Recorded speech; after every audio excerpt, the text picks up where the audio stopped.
Members, they're a crucial stakeholder for any organisation, whether it be corporate, retail, not-for-profit or associations. But we know and we're seeing a worldwide trend and decline in the number of people signing up to membership programs. And I'm here with Alison McDowell, thank you, from Roadmap Strategy, who has been working in the membership area for many years and is definitely a membership expert. And I'm keen to chat to Alison about membership and membership engagement, organisations that are doing it well, common mistakes that people are making, and how organisations can really turn their membership program around. So thank you, Alison, for joining me. Do you want to tell me a bit about your time working in membership programs? So I've worked in membership for probably 25 years across organisations that include RACV, Big Four holiday parks, Zoos Victoria, and most recently Project Hope. Fantastic. And let's talk about membership programs. Where did membership programs evolve from? Oh, I think membership programs evolve from sporting clubs and associations, and I suppose one of the greatest successes to me is the motoring organisations globally. Yeah. Which in Victoria we have the RACV. Yeah. And why did people come together for these, I guess they're clubs, and membership a lot of membership programs have grown out of clubs, and certainly ones that haven't grown out of clubs have still taken on that, or still need to know about that motivation of people coming together. What did motivate people to join clubs? Look, to me it's a common interest. So with the motoring organisations, it was a common interest of motor vehicles. Started with, I think it was 10 people in Victoria, it's now 2.4 million. Yeah. A cricket club would start with the common interest of cricket and how we could bring those people together as a sense of community and engagement and grow the club to a success. Yeah. I think that's so important. It's something that we need to remember is that common interest and that connection. And often membership programs, the focus is on building the number of members to get the income stream coming in, but we forget the motivation of why the members are joining up. And if we bring it back to those basics of common interest, being part of a community, connection, then we start to see some more results. Yeah. What are some of the common mistakes you see membership programs making?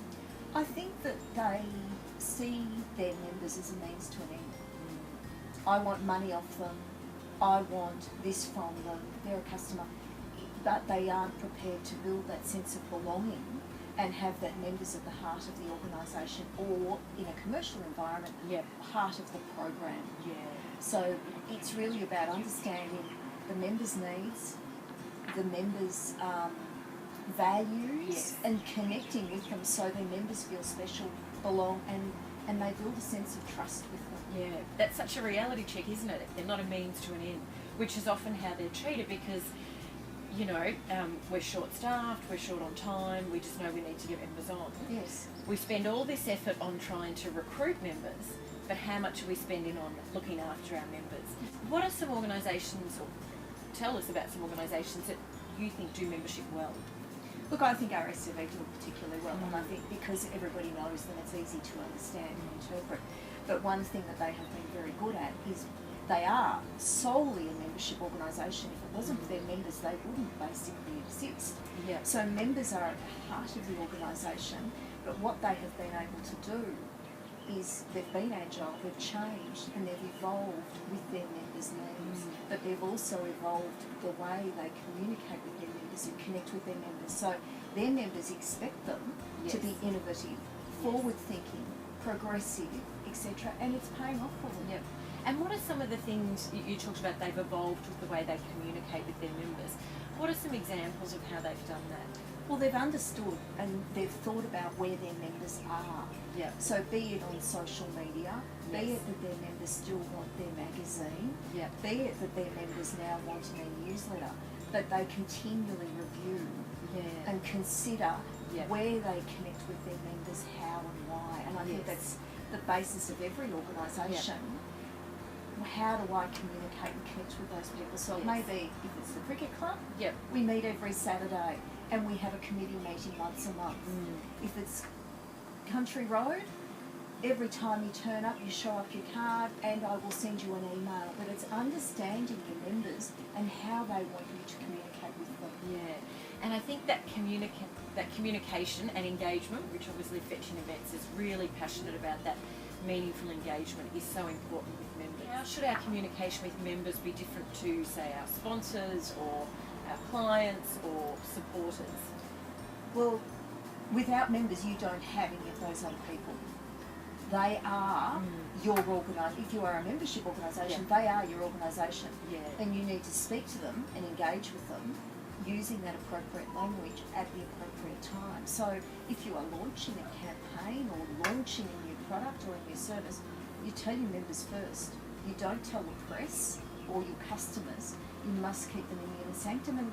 And members want to belong and they want to be advocates for your organisation. So we should be continually asking our members if they want us to change something, if they want us to do something else.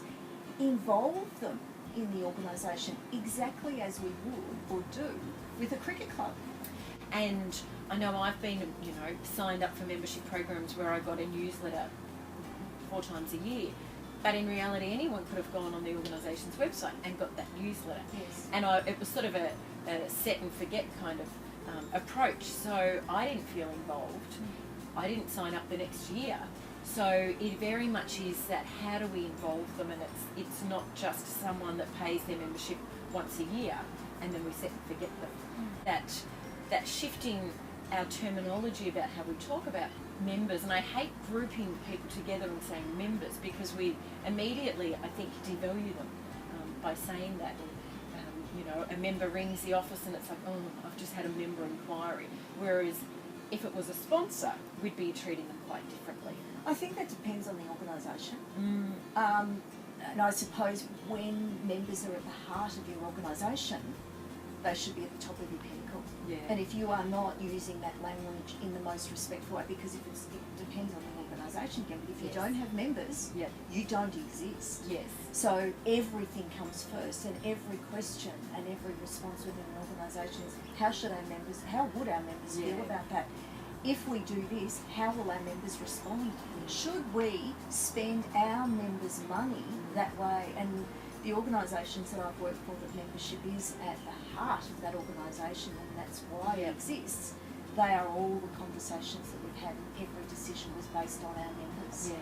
For some organisations, they're probably coming to a bit of a crossroad of should we be a membership organisation?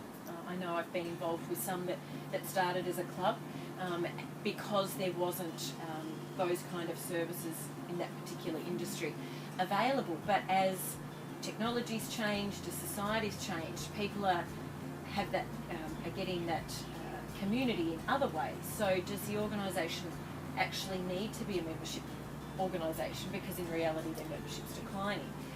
Is it worth spending all this time and effort to get members on board when in fact they might shift the focus and support the wider community?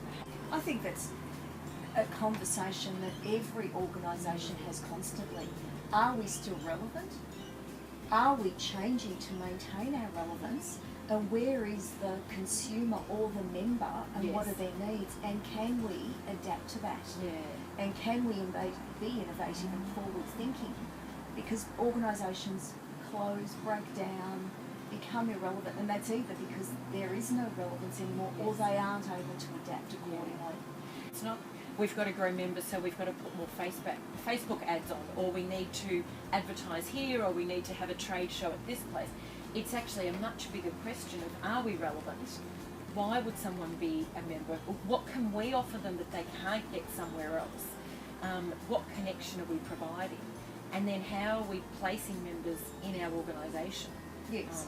As part of that. And I think it's about belonging and trust, but it's, again, a lot of organisations are all very, very focused on getting more members, new members.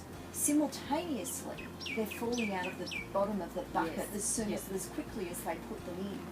So there's a lack of belonging. The members don't see the relevance or the connection or being part of that organisation. And it's, what is membership? What are our objectives of membership? And I've worked for organisations where we said, we do not want any more than 20,000 members, but what we need is to increase the yield from those members. We need them to use our services, use our facilities. So rather than getting, say, $100 a year off that member, if we get 200, we've got a 100% increase in our income. So it's understanding, is it numbers for numbers' sake? Because numbers take a lot of management. Yes. Or is it yield and exclusivity? Yeah. Where we feel we belong? Yeah. You hear this all the time, organisations saying, we used to have 1,000 members, we used to have 2,000 members, and we only have this many now.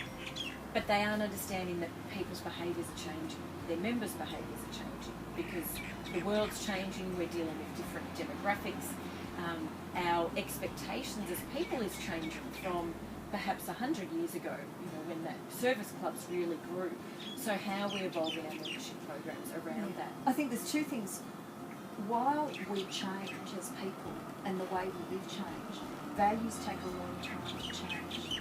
And the values of belonging, sense of community, is very slow to change. So I would suggest that the core of being a member of an organisation hasn't changed, but the expectations and benefits have evolved and changed, and that's where we need to listen to what do members now need. Yeah. Without them, we don't exist. Yes. We are them. They are us. So if that's what our members want, and that's where our members evolve into, we need to go with it. And then it's the motivations of members can be completely different. I know when I was at the National Trust many years ago, we would have people sign up to be a member to get their membership card, which would get them free entry into membership into National Trust properties in the UK. Yes. So every year we would have people sign, but that's all they wanted. And when their year came up, they weren't going to renew. And it was that decision of, well, are we going after them to try and renew for the sake of just trying to get them to renew? Or should we just accept we're always going to have a large proportion of people sign up for 1 year, and you know what, that's okay. We can still meet their needs, but don't expect that we've got to convert them to our other members, because their motivation potentially is completely different to the other members. Yeah. And look, to me, membership is a life cycle.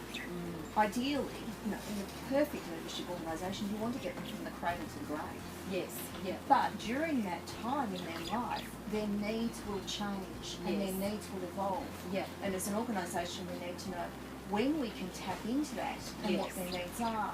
Yeah. So, for instance, if we talk about the zoo as an example, and members may join when they have young children. They will use the zoo a lot, they will come a lot. Then the children will go to school and their connection with the zoo will change, and it may be more about education and conservation and the parents being connected with that and doing something good. Then they will move into children leaving home, so they will be more engaged in going to jazz at the zoo and those sorts of things. Then they will retire and they will want to come and walk around the zoo and the garden. So it's understanding that lifestyle, because ideally you do want them from the cradle to the grave. That's so interesting, isn't it, that life cycle? I don't think we think about that enough. We just think about a group of members, we've got to get a member up, and then the next year, well, we've got to get them to renew.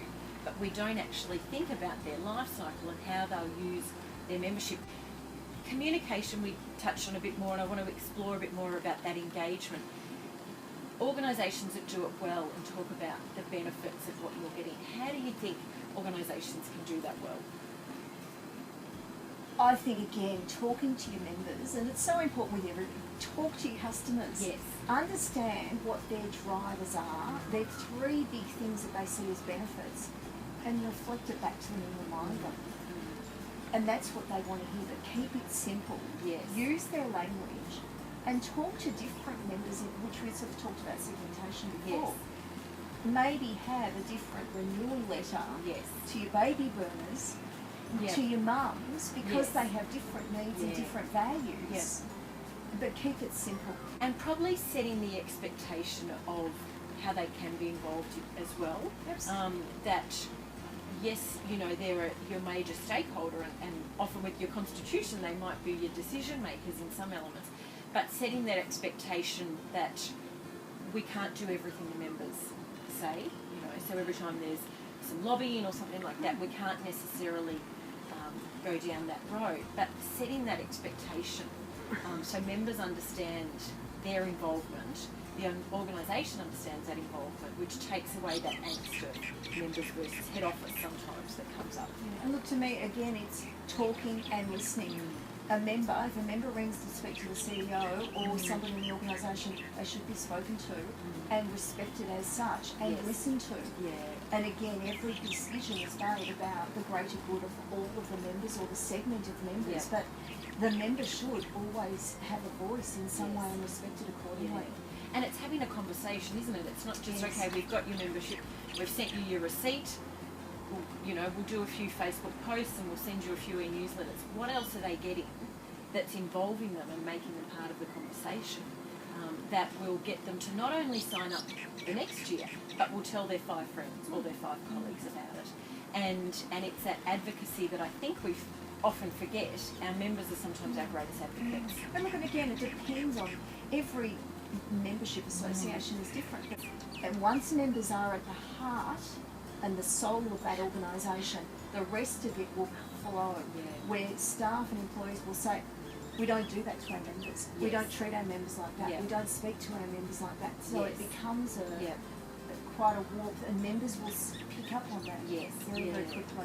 So important that I remember sitting in on a webinar where they talked about the global decline in membership and that all organisations are feeling it because people are trying to apply a membership model from 50 years ago to now, which isn't necessarily going to work and it hasn't evolved. But they said the organisations that are bucking the trend and are growing their memberships are the ones that have the right culture, that value people, that value their members, and it's just flowing on from that. So we've talked about maintaining members and that retention. What about growing membership? What can organisations do to grow their membership? Look, I suppose there's two things. The first one is, do I want to grow my membership or do I want to increase the yield and connection with other members? We all know that it's far more expensive to go and get new members or customers than to look after the ones that we've already got. But if we choose to need to increase our membership, I think there's three key things. One is communicate with them on an emotional level. Understand what you need to communicate with them. So what is it that they're looking for from the organisation, and target market that. So if you've got a product that's for mums and a product for baby boomers, they will want different things. So ensure that you communicate accordingly, and then communicate or find out where they are. And communicate with them through that medium. So if it's Facebook, if it's Instagram, if it's at a trade show, if it's direct mail, or if it's knocking on the door. What about some surprise success stories that you've seen with membership? Look, I suppose that the simplest ones have been continually tweaking communication. Where we just tweak things and we saw some magic things happen. So you don't always have to change things enormously, but what you want to do is change and track those changes and see what happens so that you're continually improving things. That's probably I suppose the greatest surprise, and we've built some enormous numbers from that sort of thing. And listening to members. Members will tell you what they want and how they want to think. So don't think you know more than them. Marketers don't know more than the members. Talk to them. And that's so true because, we have a member complaint. Now, sometimes aren't reasonable, but on the whole, are we actually using the insights of the complaint that's coming in or the feedback that we're getting, rather than groaning and going, we've had more members ring? Are we actually utilising that insight and engaging with them, having that conversation with them? An organisation I worked for at one stage, we had a list of member benefits, and we went into qualitative research to ask the members what they saw as the benefits and values. The item that we had number 10 was their number one driver and reason for maintaining their membership, and they valued it the most. So we changed the order and we started having conversations about that, which really engaged them and made them feel like they belong and made them part of the conversation. I've made mistakes with membership programs before, and where we haven't put our members above some of our other stakeholders, and they've certainly told us when we haven't done that. They were the first to tell us, and it was really important for us to own that. And the first thing we said was, we're sorry, and we stuffed up, and we shouldn't have done that. We've covered some really key things today, that members aren't a means to an end. They're the heart of the organisation. We need to treat them with respect. It's not about growing our membership by sending out more, renewal letters or a couple of Facebook posts here and there, but how we actually filling their need, how we providing benefits to them that they would come to a club, because it basically is like a club. Don't overcomplicate it, and really make that connection with them. So thank you so much. It's been really great to have you here and chat with and hear your insights on membership engagement. Thank you for joining us. You can find out more on our website. Thank you to Alison from Roadmap Strategy, an organisation that works really closely with building, growing and nurturing membership programs. And we'll see you again next time.